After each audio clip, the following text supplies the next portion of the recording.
और सीधे आपको ले चलेंगे मेरी सहयोगी श्वेता सिंह के पास, जो इस वक्त अर्थशास्त्रियों और राजनीतिक दलों के नेताओं से बातचीत कर रहे हैं। नमस्कार, मैं हूं श्वेता सिंह। इन तस्वीरों को देखकर दरअसल आप समझ सकते हैं कि हमारी चर्चा किस चीज पर होने वाली है। ये एक गोल मेज है जिसमें एक तरफ पर राजनीति है, एक तरफ पर अर्थव्यवस्था है। कम से कम उसके नुमाइंदे तो जरूर हैं। और इसीलिए बातचीत से पहले मैं जरा, हालांकि पार्टियों के हिसाब से तो हम समझ सकते हैं कि यहां पर नोटबंदी का जो 50 दिन का की मियाद दी है प्रधानमंत्री ने, यहां पर संबित जी सहमत होंगे 50 दिन में पूरा हो जाएगा। गौरव गोगोई बिल्कुल नहीं। मोहम्मद सलीम सवाल 50 दिन में क्या होगा, ये सवाल है। कतार खत्म हो जाएंगे, बैंकों के बाहर खड़ा नोट क्या परेशानी खत्म हो जाएगा? हाँ, आप यकीन करते हैं इस पर? ऐसा तो नहीं लग रहा है। हमारे अर्थशास्त्री क्या इस बात पर यकीन करते हैं? प्रोफेसर खन्ना, राजीव जी, सुनील अलग जी। आई एम सेइंग मेरे लिए तो एंड जनवरी में खत्म, एंड जनवरी में खत्म हो जाएगा। ये इश्यू नहीं है।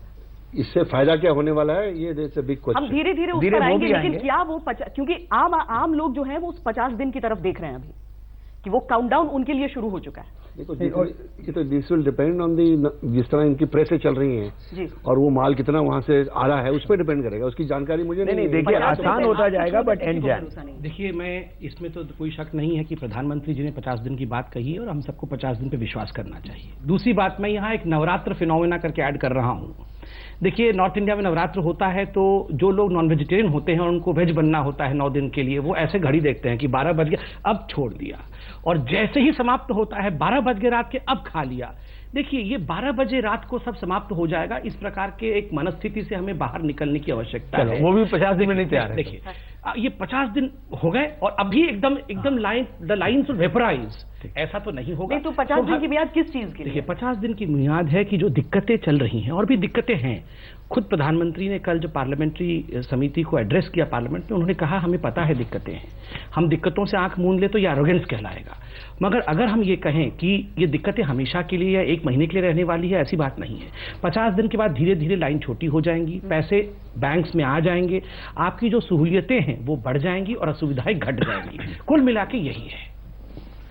एक तो ये अच्छी बात है कि वो कहे कि आम जनता की कुछ परेशानी है, उसको अप्रिशिएट कर रहे हैं। अब तक तो डिनाइल मोड में थे, कह रहे थे जिनका काला धन है और जो करप्ट है वही परेशान है, बाकी लोग खुश हैं। लेकिन ऐसा नहीं है। जो समर्थन भी कर रहे हैं, परेशानी तो उनको भी है, और जिनको परेशानी है उससे बहुत से लोग समर्थन नहीं भी कर रहे हैं।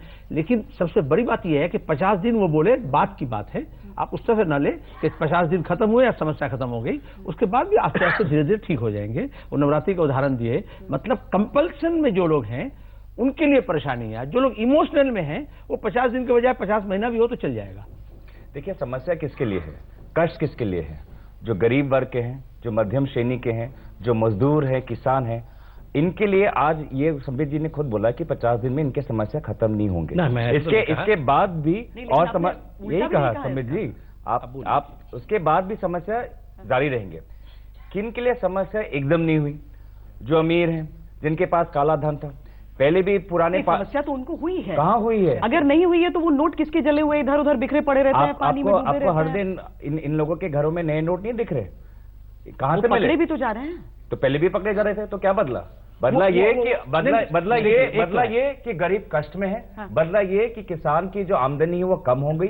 बदला ये जो सारे इंडस्ट्री है वो कम हो गए। स्थिति कोई नहीं बदली। और यही हम कांग्रेस से बोल रहे हैं कि मौद्रिक नीति के बाद स्थिति कुछ नहीं बदलने वाली, ना काले धन पे, ना आतंकवाद पे। लेकिन गरीब को जो आज एक चोट पहुंची है, ये चोट सिर्फ ये 50 दिन की नहीं, जो किसान की जो आमदनी है, जिसके परिवार में कोई मृत्यु हुई है, क्या उसका 50 दिन में उसका क्या दर्द चला जाएगा? वो दर्द जीवन भर रहेगा। आज 100 लोगों की जो हत्या हुई है, उन परिवारों की जो उनकी दर्द है, जीवन भर रहेगी। ये डिबेट नहीं होगा। अगर आप मृत्यु के बारे में बात करेंगे तो डिबेट देखिए, मृत्यु के लिए आपको चिंता नहीं होगी, इसमें हमारा कोई कारण नहीं। ये आपके लिए चिंता नहीं है, आपके परिवार में नहीं हुआ, आप किसी को जानते नहीं है, इसके लिए आपको चिंता नहीं है। आपको इस बात को निकाल सकते हैं। नहीं, और लोग मरे हैं। आपने कभी किसी सरकारी संबित एक बात, आपने कभी भी कोई भी सरकारी नीति ऐसी सुनी है जिससे इतने लोगों की मौत हुई? चलिए, मैं इसका उत्तर देता हूं। देखिए, आपने जो ये चारों तरफ हमारी लगे हुए हैं, होर्डिंग्स लगे हुए हैं, आप इसमें नोट दिखा रहे हैं, मैं गांधी जी को देख रहा हूं। चारों तरफ से जिस फकीर ने हमें आजादी दिलाई, वो आज ऊपर से सोच रहा होगा ये देश आखिर बढ़ेगा भी कि वैसा ही रहेगा। मैं एक बड़ी बात बताता हूं, विगत 7 वर्षों से जो हमारा देश है, देश का जो प्लान्ड बजट है, बैठे हैं इकोनॉमिस्ट, मेरे को अगर गलत हो तो ठीक कर देंगे, 4.20 लाख करोड़ से लेकर 4.80 लाख करोड़, ये 5 लाख करोड़ के आसपास का बजट बनता है। उसी में आप में एलोकेटेड है, कृषि के लिए इतना जाएगा, सड़क के लिए इतना जाएगा, सर्व शिक्षा अभियान इतना जाएगा, सब कुछ फिक्स्ड हो रखा है। और हम सब भाषण देते हैं हमारा देश को महान बनाना है, पूरा विश्व गुरु बन जाना है। तो कैसे बनेगा जब तक ये अमाउंट जो आप प्लान्ड बजट में खर्च करते हैं ये बढ़कर 10 लाख करोड़ 15 लाख करोड़ नहीं होगा। ये हम भाषणबाजी करते रह जाएंगे सालों तक कि मेरा देश विश्व का सबसे बड़ा देश बन जाएगा, नहीं होने वाला है। उसके लिए कैसे, you have to change drastically. आपको कोई एक ऐसा कदम उठाना पड़ेगा जिससे ये बेस बढ़े। किसके लिए? ताकि गरीबों के लिए स्कूल बन सके, सड़क बन सके, कॉलेज बन सके, हॉस्पिटल बन सके। और आप लोग हमेशा पूछते थे इतना बड़ा मैंडेट मिल गया, वो बिग बोल्ड रिफॉर्म कब होगा? अब मैंडेट मिला, एक हिम्मत लेके करप्शन को औंधे एकदम टकरा के हमने उसके साथ लड़ाई शुरू की है। इतना बड़ा कदम लिया। देखिए हाथ जोड़ के गरीब हमें समर्थन दे रहा है, वो जानता है तकलीफ है। मैं तो अपने मित्रों से कहूंगा, आप भी जानते हैं दिल के अंदर कि ये बहुत बड़ा कदम हो गया है, फिर भी क्यों लड़ रहे हैं मेरे भाई? थोड़ा गांधी जी को समझिए, इस देश को महान बनाना है। कौन लड़ रहा है? आप अच्छी बात कहे हैं, कौन लड़ रहा है? आप गरीब की बात कर रहे हैं, आप प्लान बजट को 5 लाख से 10 लाख करोड़ कर देंगे तो ये कौन समर्थन नहीं करेगा? अच्छी बात है अगर देश महान बन जाए, आप कोशिश कर रहे हैं। लेकिन सवाल ये है कि गांधी जी का जब उदाहरण दिए, गांधी जी एक सूट बूट के बैरिस्टर थे अफ्रीका में, वो देश के लिए आकर के फकीर बने। और मोदी जी जो फकीर की बात कर रहे हैं ना, वो एक फकीरी से वो अमीरी तक गए और सूट बूट बन गए। तो दोनों में उदाहरण एक साथ नहीं होगा। मैं जो कह रहा हूं कि आप अगर विकास के लिए सोच रहे हो कि ये रुपए बैंक में जमा हुआ, जो गरीब का आप सिखा रहे हो, ड्रीम बेच रहे हो कि ये रुपए से बजट में बढ़ जाएगा, तो ये तो डिपॉजिट है किसी का ना किसी का। नहीं, काले धन अगर है उसको आप देखो, लेकिन आप बाकी लोगों का जो हार्ड अर्न मनी है वो भी तो जमा हुआ है। हम लोग को बोलने नहीं देंगे। एक चीज, राजनीति और अर्थव्यवस्था में ये होगा। अगर ये देश राजनीतिज्ञ से अच्छा चलता ही रहता तो फिर हम लोग आपका भी सहयोग चाहिए। एक चीज मैं बोल दूं, ये बोल रहे हैं देश के विकास के लिए और पैसे चाहिए। देश के विकास क्या गरीब की जो वो हार्ड अर्न मनी है वहां से आएगा? इन्होंने क्या इंडस्ट्री टैक्स बढ़ाई, इन्होंने कॉर्पोरेट टैक्स बढ़ाए। ये जो पैसा की बोल रहे हैं किसका पैसा है? ये 99% जो गरीब के जो हार्ड अर्न उसके पैसे हैं। अब जिस असर की बात आप कर रहे थे, जिस मोटिव के साथ ये शुरू हुआ था, 50 दिन में वो कतारें रहेंगी नहीं रहेंगी, ये चलिए आम आदमी सोचे उसके बारे में। लेकिन जो इकोनॉमी है, जो अर्थव्यवस्था है, वो संतुष्ट है अभी तक? उसके 50 दिन का मियाद क्या निकालेगा? मेरा ये मत है, मैं इस नोटबंदी का समर्थक था पहले 2 हफ्ते में कि अच्छा होगा, परंतु जब मैंने लाइनें और उनके हाहाकार और उसका आर्थिक इम्पैक्ट देखा कि गांवों में जो लैंडलेस लेबर है उसकी इनकम गिर गई है और इनका प्लान है उसको डबल करने के लिए। अरे डबल क्या, 10% बढ़ने की बजाय उसको 20% आपने गिरा दिया एक एक्शन से। एक जो इंडस्ट्रीज, टी गार्डन बंद हो गए असम में, पैसा नहीं है उनको देने के लिए। तो मुझे लगता है ऐसे कई आपको उदाहरण मिलेंगे जिससे ये देखने में आएगा कि जो लोग इसको कर रहे हैं उनको आर्थिक विकास की बात वो करते हैं, परंतु जो नीति बननी चाहिए आर्थिक विकास के लिए, जो प्लानिंग होनी चाहिए, जो फोरसाइट होनी चाहिए, जो रिसर्च होनी चाहिए, उसके बिना इन्होंने एक्सपेरिमेंट किया है। और हिंदुस्तान की जनता को एक्सपेरिमेंट ही है। आपने 10 लोगों को बैठा के और बिना डिबेट करे अपने उसके कहानी को आपने कर दिया। आप कर सकते थे व्हाइट पेपर, आप जब पावर में आए थे, ये प्लान आपका था जब आप पावर में आए। आपके मैनिफेस्टो में इसका जिक्र नहीं है, आपको पता नहीं था। जो ब्यूरोक्रेट आपका पुड़िया फुला रहे हैं उसको आप पब्लिक को दिए जा रहे हो। आपका पॉलिटिकल प्लान क्या था? You never had a political plan to do it. आपका पॉलिटिकल प्लान था कि स्विस बैंक्स का पैसा लाएंगे, $1 आया नहीं तो उसको कॉम्पेंसेट करने के लिए आपने गरीबों की लाइन लगा दी और आप कहते हैं हम उसको टैक्स करेंगे। हम पहले इसको हम इकोनॉमिक्स के बीच में भी पॉलिटिशियंस को आना पड़ेगा, क्योंकि इकोनॉमिक्स का डेफिनेशन हम पहले पॉलिटिशियन की तरह बोल रहे थे, मैं तो घबरा गया था कि नहीं, इसमें देखिए ये एक्सपेरिमेंट नहीं है। और ये बात जो है वो ये एक बहुत बड़ा, मुझे ख्याल में एक बहुत बोल्ड स्टेप है। और कई बोल्ड स्टेप्स के साथ में 2 चीजें लगी होती हैं। एक तो ये कि उनका कुछ ना कुछ राजनीतिक मसौदा होता है, और इसमें भी है राजनीतिक मसौदा, वो होना भी चाहिए। दूसरी चीज ये कि उसमें एक रिस्क लिया जाता है। राजनीतिक मसौदा सफेद करना काले धन से, राजनीतिक मसौदा मैं वही बता रहा था। राजनीतिक मसौदा ये है कि कोई एक ऐसा कदम उठाया जाए जिससे कि आम जनता, अधिकांश लोग आपके साथ आ जाएं और ये चीज़ अभी हुई है इसमें, जैसे कि 1969 में इंदिरा गांधी जी के साथ हुई थी जब उन्होंने बैंकों का राष्ट्रीयकरण किया था, उसी तरह से ये लोग ये कहना कि उन्होंने जब राष्ट्रीयकरण किया था तो उससे सारी गरीबी हट गई, ये तो नहीं मानने की बात है। वही चीज़ अभी भी है कि आज गरीबों को ये लग रहा है, क्योंकि जितने लोग वहाँ लाइन में खड़े हैं वो बार बार 70-80% लोग ये कहते हैं हम इसको सपोर्ट कर रहे हैं। और ये जो बात आप कह रही हैं कि ये 50 दिन में बात क्या ख़त्म होगी नहीं होगी, जो पैसा बैंकों में डिपॉजिट हुआ है वो ये नहीं है कि वो वाइट मनी हो गया है, वो अभी भी ब्लैक मनी है। और जो गगोई साहब बात कह रहे हैं कि क्या अमीरों का क्या होगा, उनकी तकलीफें अब इंशाअल्लाह बढ़ेंगी, क्योंकि उनकी तकलीफें बढ़ना चाहिए, क्योंकि जैसा कि आरबीआई और आईटी डिपार्टमेंट ने कहा है कि वो बिग डेटा एनालिटिक्स का इस्तेमाल करते हुए इस सारे पैसे को, जिसकी कि पहली बार अब पेपर ट्रेल आई है, उसका वो हिसाब लेखा जोखा लेंगे। और जो गरीब हैं, जिनको की तकलीफ हुई है, जिनकी की नौकरियों पर जो है वो कुठाराघात हुआ है बहुत सी जगह पर वगैरह, उनकी नौकरियों की हालत बेहतर होगी। एक आखिरी चीज बस ये कि जो जितनी भी ये आर्गुमेंट कृषि क्षेत्र की है वो अधिकतर जो है वो बेबुनियाद है। वो ये क्योंकि खरीफ की जो फसल हार्वेस्ट हुई थी उसमें शुगर केन और पैडी, ये दो अधिकांश चीजें होती हैं। शुगर केन आज से 25 साल से सीधा क्रेडिट पे बिकता है, वो मिलों में जाता है और मिलों से सीधा पैसा उनके बैंक अकाउंट में क्रेडिट होता है, कोई फार्मर को कैश मिलता ही नहीं, कभी पर्ची मिलती है। और पैडी की जहां तक बात है, चावल की जहां तक बात है, वो सारा का सारा एफसीआई प्रिक्योर कर सकती है, करा है, और वो भी क्रेडिट पे होता था। जो नुकसान हुआ है वो है जो लोग सब्जी और फल उगाते हैं, क्योंकि वहां पर जो बड़ी मंडियां हैं गाजीपुर और आजादपुर वगैरह की, वहां के जो आढ़तिये हैं वो सिर्फ कैश पे डील करते थे। तो इसलिए ये कदम उठाना मोदी जी का अपने ही सबसे बड़ी कॉन्स्टिट्यूएंसी के खिलाफ, जो कि ट्रेडर कॉन्स्टिट्यूएंसी है, ये इस बात को दिखाता है कि उन्होंने इतना बड़ा रिस्क इसलिए लिया कि उन्हें लगता है कि उनको इससे राजनीतिक फायदा होगा। और जैसा कि अखिलेश यादव ने कहा है, अभी आने हाथ कंगन को आरसी क्या, यूपी का इलेक्शन हुआ जाता है, रेफरेंडम हो जाएगा, क्योंकि तब तक तो सब पूरी मियाद खत्म हो चुकी होगी, तब तक सब जान जाएंगे क्या हुआ क्या नहीं। मैं तो सिर्फ इतना कहूंगा कि आप अगर डीमोनेटाइजेशन या रीमोनेटाइजेशन जो भी आप कहें, सिर्फ एक ही मूव होने वाला है तो मेरे ख्याल पूरा डिजास्टर होने वाला है। बट मोदी जी उस तरह के आदमी नहीं है कि भाई सिर्फ डीमोनेटाइजेशन करके अब हाथ के ऊपर हाथ रख के बैठ जाइए आप। उनका पूरा प्लान है कि भैया देखिए, अगर हमारी लिक्विडिटी बढ़ी, समझे कि आप कह रहे हैं कि 14,000 करोड़ जो लाख करोड़ जो था सब आ गया, क्या फर्क पड़ा देश को, सब अब रिकॉर्ड हो गया, अब पूरा ट्रेल आ गया।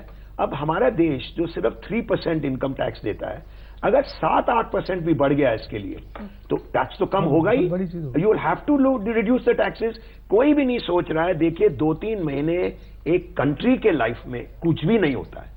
आप चिल्ला किसके रहे, 50 दिन 40 दिन ये वो, nothing of the sort. And result क्या होगा? अगर आप बजट के बाद 1 फरवरी बजट आ रही है, वहां पे देखिए अगर कुछ भी नहीं हुआ तो मैं भी इनके साथ हाथ मिलाऊंगा, भाई साहब ये तो बड़ा डिजास्टर हो गया। कोई भी इंतजार नहीं कर रहा है, इंस्टेंट ग्रेटिफिकेशन हमें चाहिए। आपने कहा 30 दिन में करेंगे, 31 दिन आपने किया, मारो। ये जो हमारा जो एटीट्यूड और डीएनए है कि कैश जहां हाथ में आया, मैं तो खुला कहता हूं हमारे इंडियंस में डीएनए के भाई अब मैं करप्ट कैसे हो जाऊं, इसको कैसे कैश दे दूं। अब ये पूरा जब डिजिटल हो जाएगा, इतने 3 महीने में नहीं होगा। ये स्टेप देखिए, हमारा पैरेलल इकोनॉमी जो है सबसे बड़ा है दुनिया में। अगर 3 ट्रिलियन रुपीस का यह है, 2 ट्रिलियन इज व्हाइट। व्हाइट माने जो टैक्स देते हैं। मनी इज नेवर ब्लैक और व्हाइट। ब्लैक तब होता है जब आप टैक्स नहीं देते, व्हाइट हो जाता है जब आप टैक्स देते हो। अगर आप सब लोग टैक्स देना लगे तो ऑटोमेटिकली टैक्स घटेगा, पीपल, अब बैंक के पास पैसे आएंगे, लिक्विडिटी बढ़ेगी, आप जो ईएमआई दे रहे हो उनकी इंटरेस्ट रेट कम हो जाएगी। तो पहले फरवरी तक तो वेट कीजिए, उसके बाद आप जितना चिल्लाना चाहते हैं चिल्लाइए, भाई ये डिजास्टर है। अगर आप देखिए, कोई भी death is a bad thing, but आप कोई भी डिबेट को अगर आप डिस्ट्रॉय करना चाहिए तो कोई भी सब्जेक्ट हो, मैं 3 इंग्लिश वर्ड्स का इस्तेमाल करूंगा। What about the poor? You will destroy any discussion, any mature discussion will come to an and.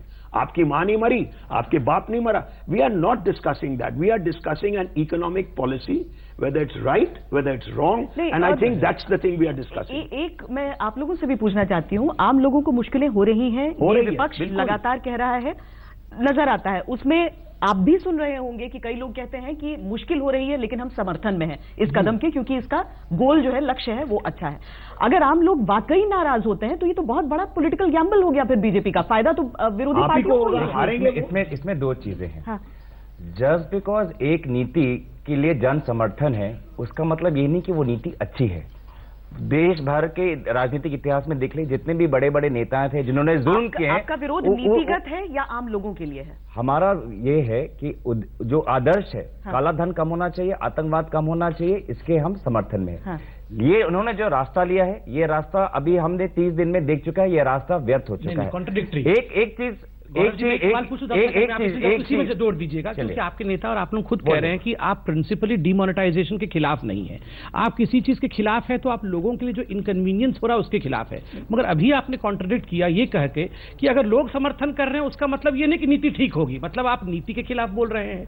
मगर आपके राहुल गांधी और बाकी तमाम लीडर तो कह रहे हैं कि हम लोग डिमोनेटाइजेशन को अपोज नहीं कर रहे, उसको रोल बैक मत करिए, इंप्लीमेंटेशन पे चर्चा करिए। एक वाक्य हो गया, लोग भी ये कह रहे हैं कि आदर्श जो है, काला धन कम होना चाहिए, आतंकवाद कम होना चाहिए, लोग भी आदर्श के साथ हैं और लोग भी ये कह रहे हैं कि भैया हमें कष्ट हो रहा है। अब हमें ये बताना है कि इन्होंने एक नियम बनाया था शुरुआत में कि 2.5 लाख से ऊपर जो भी जमा करेगा बैंक में पैसा, उस पर कड़ी निगरानी होगी। कितना कड़ा हुआ?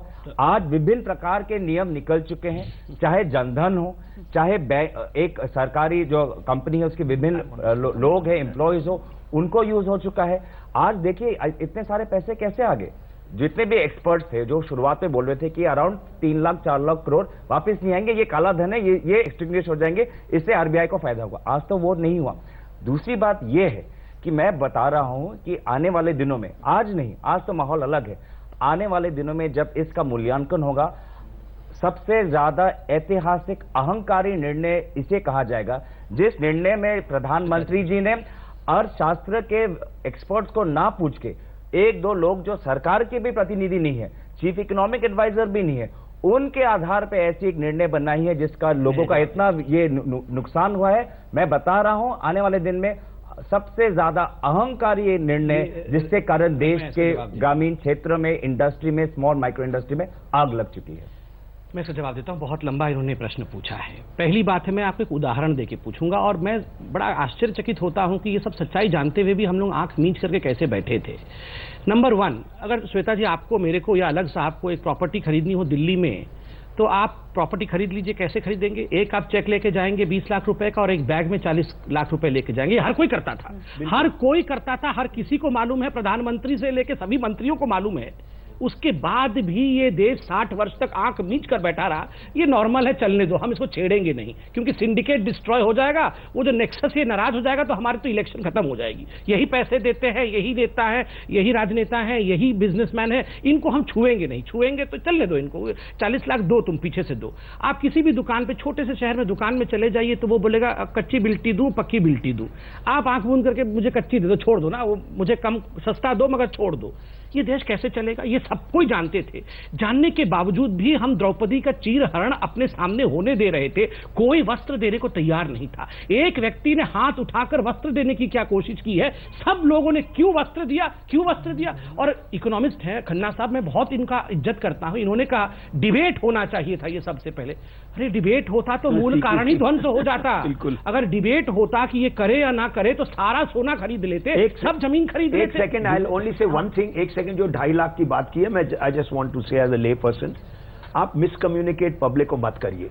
उन्होंने कहा है कि 2.5 लाख रुपए बिना वजह, बिना कोई किए हुए आप डाल सकते हैं।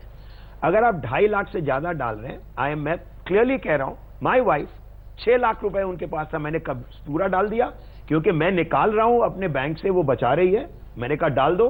तो अगर आपके पास लॉजिक है तो आप 15 लाख भी डाल सकते हैं। प्लीज डोंट टेल एनीबॉडी के 2.5 लाख का लिमिट है। 2.5 लाख तक अगर आपके पास कोई डिफेंस नहीं है, कोई भी नहीं पूछेगा।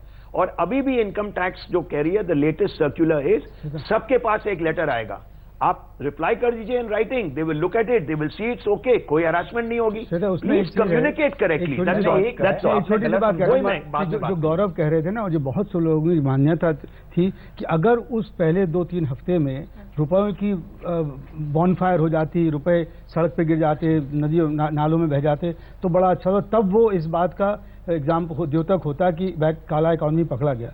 इससे इतनी अराजकता फैलती इस देश में, इतना ज्यादा सामाजिक क्लेश होता कि आप यकीन नहीं कर सकते थे। तो मुझे लगता है कि जो जिस तरह से ब्लैक मनी काफी आसानी से बैंकों में कलेक्ट हो गया है और अब एक बिल्कुल निशाने पर है इनकम टैक्स के, और आज भी आए कि इसको हम पकड़ जा सकते हैं। लेकिन ये कहीं बेहतर अभी अगला बिल्कुल अभी अगला कदम भी बहुत मुश्किल हो जाता है, क्योंकि आपने प्रॉपर्टी की बात की। जो कॉलेज स्टूडेंट्स होते हैं जो रेंट पे रहते हैं, उनके सबके मकान मालिक ने कहा है कि हमें तो कच्चा पैसा दो, नहीं तो कोई तरीका नहीं है। कितने लोग जाएं, कहां जाएं, पुलिस के पास जाएं, क्या करें? उस ऑल्टरनेट व्यवस्था की भी थोड़ी सी एक मुश्किल लगती है। कह रहा था, देखिए जो ये आदर्श कहे, मैं उस आदर्श नहीं कहता हूँ, जो लक्ष्य घोषणा की गई, बाद में ये देखा गया 1 महीने बाद भी, अब लोग भी देख रहे हैं कि वहां से लक्ष्य शिफ्ट हो रहा है। ये आतंकवाद से लड़ने के लिए, कालाधन से लड़ने के लिए, फेक करेंसी से लड़ने के लिए, भ्रष्टाचार से लड़ने के लिए, सिस्टम में भ्रष्टाचार है, उससे कालाधन प्रोड्यूस हो रहा है। जैसे वो कहे कि कालाधन और साधाधन ले जाके फ्लैट खरीदते हैं, तो आपने ये जो बोल रहे हैं कि सीधा प्रहार कर दिया, आप इसे भ्रष्टाचार को निस्तनाबूद कर दिया, ऐसा नहीं है। भ्रष्टाचार है बोल करके उसी कालाधन के रुपए के मालिक, चाहे जनधन के खाता में हो, चाहे बेनाम में हो, चाहे वो कमीशन से हो, चाहे वो बैंक से या लॉजिस्टिक के कंपनी से नोट कर निकाल करके बदल रहे हैं, क्योंकि तंत्र में भ्रष्ट है अगर। और दूसरी बात यह है, ये टारगेटेड होना चाहिए था। फिर आप जो कहे, जो बच्चा यहाँ पे हॉस्टल हम उसे नहीं दे पाए, वो मेस बना के रहते हैं, और जो किराया दे रहा है वो टैक्स नहीं देता उसका, इसलिए वो दिखाता नहीं कि हम किराया दे रहे हैं।